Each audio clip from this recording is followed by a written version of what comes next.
खरसुंडीत विश्वास पुजारींचा गौरव सोहळा। नमस्कार, आपण पाहत आहात मराठी टाइम्स। कृष्णा रामागुरू आश्रमशाळा खरसुंडी येथे पायाभूत शिक्षण अभ्यासक्रम 2024 अंतर्गत इयत्ता दुसरीसाठी तालुकास्तरीय शिक्षक प्रशिक्षण कार्यक्रम उत्साहात पार पडला।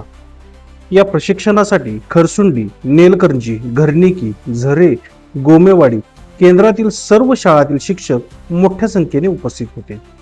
यावेळी प्राथमिक शिक्षक सहकारी बँकेच्या नूतन संचालकपदी निवड झाल्याबद्दल विश्वास पुजारी यांचा विशेष सत्कार करण्यात आला। खरसुंडीचे सरपंच धोंडीराम इंगवले तसेच श्री जोगेश्वरी शिक्षण प्रसारक संस्थेचे संचालक किशोर पुजारी यांच्या हस्ते शाल, श्रीफळ, पुष्पगुच्छ व फेटा देऊन त्यांचा गौरव करण्यात आला।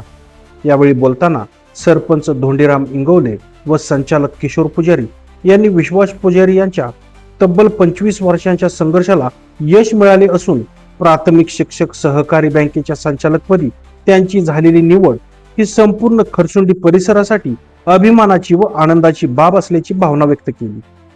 शिक्षकांच्या प्रश्नांसाठी सातत्याने लढा देणाऱ्या नेतृत्वाला मिळालेला हा सन्मान असल्याचेही त्यांनी नमूद केले। या कार्यक्रमाला प्राथमिक शिक्षक सहकारी बँकेचे माजी संचालक सिद्धार्थ कटरे, प्रशिक्षणाचे प्रशिक्षक शिक्षक विजय पवार, नामदेव अनुसे यांची प्रमुख उपस्थिती लाभली। उपस्थित सर्व शिक्षकांनी विश्वास पुजारी यांचे अभिनंदन करून त्यांच्या पुढील कार्यासाठी शुभेच्छा दिल्या। तालुकास्तरीय प्रशिक्षणासह पार पडलेल्या या सत्कार समारंभामुळे कार्यक्रमाचे वातावरण उत्साहपूर्ण, प्रेरणादायी आणि गौरवपूर्ण बनले। Bureau report, Marathi times.